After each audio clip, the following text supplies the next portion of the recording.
بسم اللہ الرحمن الرحیم۔ دوستو، آج کا ہمارا ٹاپک زنا کے حوالے سے ہے۔ ہم دیکھیں گے کہ کیا زنا کی معافی ہے اور اللہ تعالیٰ نے زنا کی قرآن مجید میں کیا سزا سنائی ہے۔ تو دوستو، ٹاپک شروع کرتے ہیں۔ زنا کیا ہے؟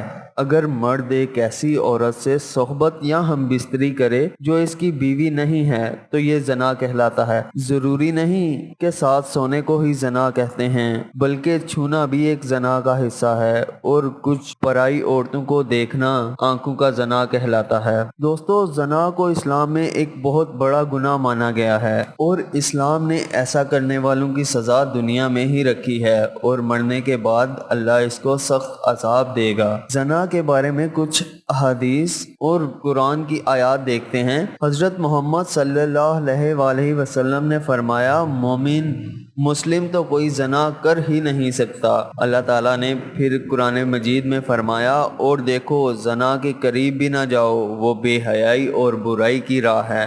زنا کی سزا اور عذاب کیا کیا ہیں؟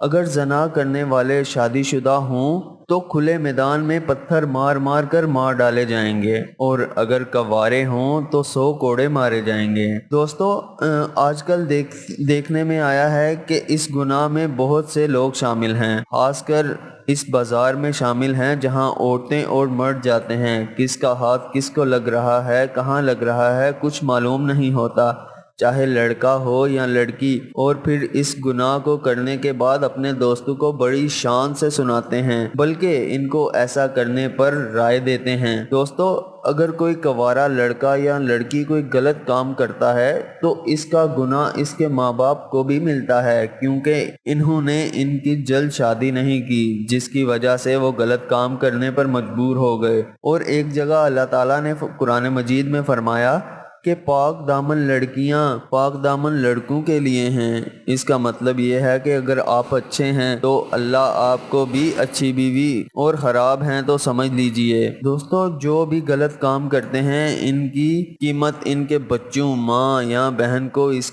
دنیا میں ہی ادا کرنی پڑتی ہے۔ امام شافعی رحمۃ اللہ علیہ فرماتے ہیں کہ زنا ایک قرض ہے، اگر تو یہ قرض لے گا تو تیرے گھر میں یعنی تیری بہن تیری ماں سے وصول کیا جائے گا۔ دوستو، اس گناہ کبیرہ کی اور بھی سزائیں ہیں۔ سب کے گھر میں بہن، بیٹی، ماں ہیں۔